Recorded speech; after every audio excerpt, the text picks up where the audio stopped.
nos maîtres nous enseignent dans la Gemara que Akadosh Baruch Hu a créé le monde avec 2 lettres. Les 2 lettres de son nom. Vous savez que le tétragramme est constitué de 4 lettres. Le Yud, le He, le Vav et le He. Ce sont les 4 lettres qui constituent le nom divin.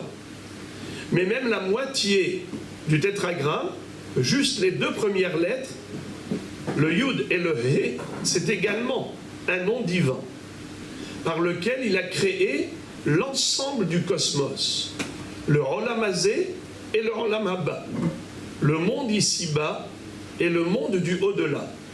La Gemara dit que le Olam Haba a été créé avec la lettre Yud et le Olam Hazé avec la lettre He. Qu'est-ce que cela signifie? Le Yud, c'est la plus petite lettre de l'alphabet hébraïque. Pour dire que dans le Olam Haba, les tzadikim et tzadikot sont peu nombreux. C'est-à-dire que il y a combien de gens qui méritent d'aller directement au Olam Haba? Eh bien, combien Am Israël constitue en pourcentage par rapport à la masse mondiale sur les 10 milliards d'êtres humains? Am Israël, 15 millions de juifs, vous savez combien? 0,01 par rapport à la population mondiale. Donc déjà, la lettre Yud, qui est la plus petite lettre de l'alphabet, signifie que les tzadikim, Kol Israël, Yesh lahem chelek le Olam Haba. Tout Israël a une part dans le Olam Haba. Mais ils sont peu nombreux. On ne doit pas se laisser intimider par la masse. Ce n'est pas la quantité qui compte, c'est la qualité. Quand on est porteur de vérité, alors on n'a aucune gêne à avoir face à toute une humanité qui est hostile à nos valeurs. Mais on sait que les valeurs de la Torah sont les vraies, les bonnes et les justes. Alors, ça c'est la raison pour laquelle le Olam Haba a été créé avec la lettre Yud. Mais pourquoi le Olam Hazé a été créé avec la lettre He? La lettre He a une forme. Ce sont 3 barres, 2 latérales, une superposée, et il n'y en a aucune en dessous. Il y a juste une petite lucarne entre la barre de gauche et le toit du He. Que signifie cette forme? Eh bien, ça correspond à la vie dans ce monde. Dans ce monde, on n'a pas où tenir spirituellement parlant. Dans le He, on est tous venus pour servir Dieu. Dieu nous a mis dans ce monde pour le servir, pour rester dans le monde d'Akadosh Baruch Hu. Mais combien de gens y restent? Combien malheureusement il y en a qui sortent du He et la porte est ouverte du 4e côté, comme pour dire Dieu n'oblige personne. C'est un choix, c'est un libre arbitre. Faire le bien ou faire le mal, c'est un choix personnel de tout un chacun, chacune. Tout le mérite du choix du bien, c'est parce que nous avons le choix du mal. On peut choisir le négatif. Si on choisit le positif, c'est ô combien méritoire. Et la Gemara dit, ok, on a compris pourquoi le 4e côté est totalement ouvert. C'est pour dire que tout celui qui veut sortir du monde d'Akadosh Baruch Hu, du monde de la Torah, banco, la porte est ouverte. On n'impose rien à personne. Mais celui qui est sorti, il peut faire teshuva. Comment? Eh bien, il retourne dans le He. Il y a une petite fenêtre, il y a une petite lucarne pour dire la teshuva est toujours possible. La Gemara demande, mais pourquoi est-ce qu'on a besoin d'ouvrir une fenêtre pour la teshuva? Est-ce qu'on ne peut pas retourner directement de là où on est sorti? C'est là-bas où on y retournera. On est sorti le quatrième côté, on peut y retourner par le quatrième côté. Il est ouvert.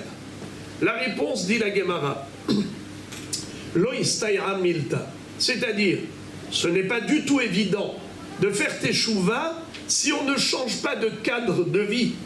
Si tu restes dans les mêmes conditions de vie qui t'ont incité à dévier du chemin de la Torah, ce n'est pas du tout facile de faire teshuva.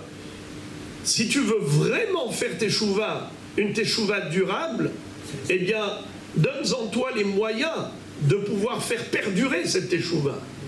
Essaye de te mettre dans les conditions qui vont te stimuler, te motiver, t'inciter, t'encourager, te réconforter, te donner de l'envie, de l'engouement à continuer à progresser et devenir toujours meilleur. Aujourd'hui mieux qu'hier, demain mieux qu'aujourd'hui.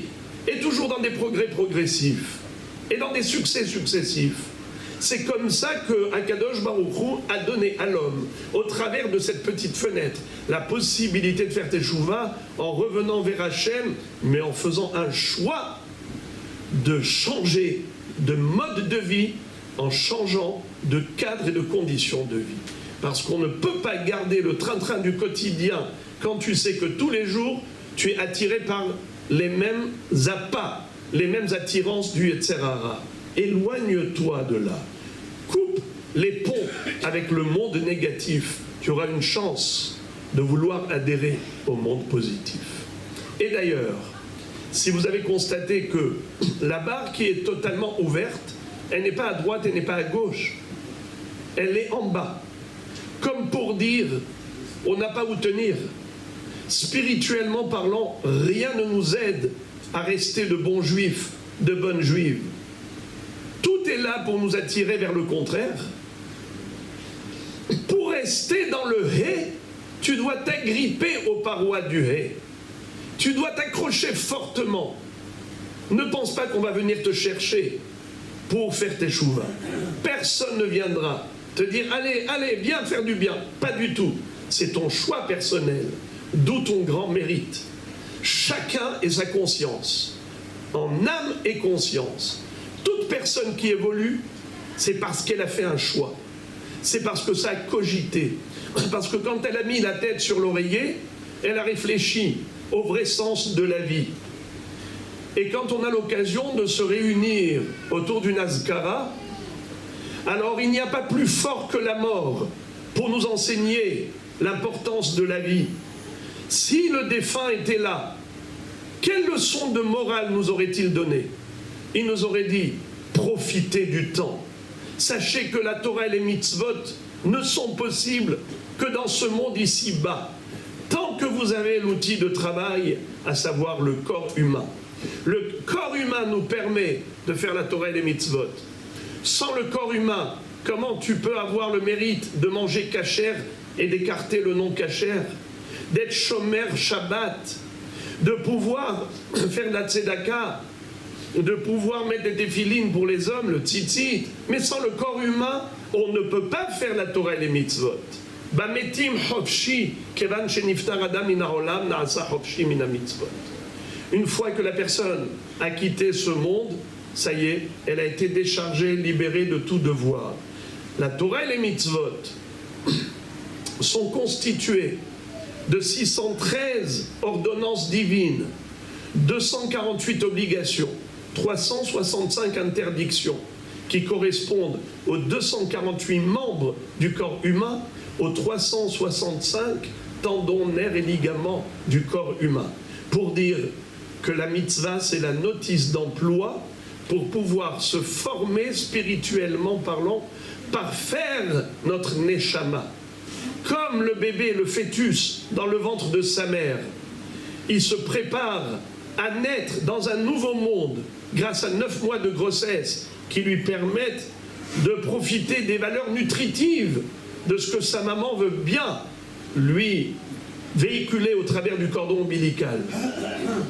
Une fois que l'enfant, le bébé, est parfaitement préparé, là il va pouvoir naître dans le nouveau monde pour y mener un séjour terrestre, la vie d'ordre physique.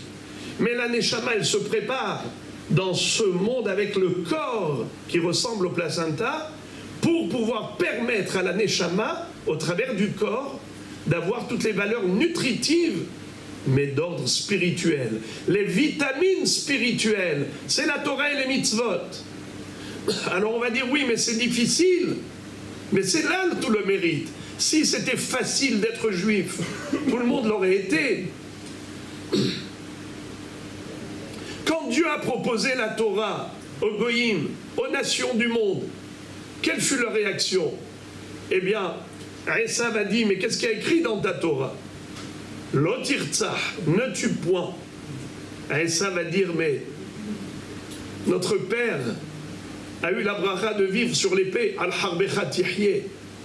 Regardez combien la descendance de Esav est assoiffée de sang. Hitler a tué 55 millions d'êtres humains. Quelle soif de sang pour dominer le monde entier, dont 6 millions de juifs. Et tu veux qu'on accepte un Torah qui nous interdit de tuer? Alors il va voir Amon au Moab. Vouliez-vous ma Torah? Mais qu'est-ce qu'il y a écrit dedans? La débauche, la dépravation est interdite, pas de relation incestueuse. Ils vont dire, mais c'est pas possible. On est né à partir de là. Les filles de Lot ont enivré leur père avec du vin dans la grotte. Elles ont conçu chacune d'elles un enfant. La première l'appelait Moav, Meav, de papa. Et l'autre, la deuxième, le lendemain soir, elle l'appelait Ammon, Ben Ami, le fils de mon peuple. Comme pour dire, on est né d'une relation incestueuse, c'est pas possible qu'on accepte une telle mitzvah. Il va voir Bnei Ishmael. Voulez-vous ma Torah? Qu'est-ce qu'il y a écrit dedans? Lotignov, ne vole point. Il n'y a pas photo. Alors finalement, il s'adresse au peuple juif. Ils n'ont pas posé de questions directement. On est prêt à signer le contrat et toi, Akadosh Baruch Hu, tu remplis le chèque. Nous, on dit oui, c'est tout. Ce que tu veux, demande-nous. On est prêt à tout pour toi. On vit par toi, on veut vivre pour toi. Notre vie n'est qu'un moyen de te servir. Notre être et notre avoir, il vient de toi, il est là à ton service. Voilà le Ham Israël. Alors, pensez-vous que c'est chose facile? Mais tout le mérite de chaque juif, chaque juive, c'est parce que ce n'est pas évident de te poser la question, mais comment Dieu veut que je me comporte? Je ne dois pas faire comme les autres.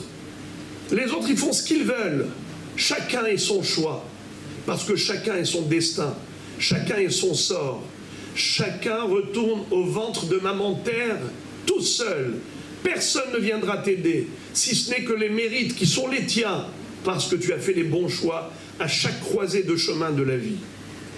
Voilà mon rêve et rabotaille, ce qu'il faut comprendre, c'est que plus c'est dur, plus c'est méritant.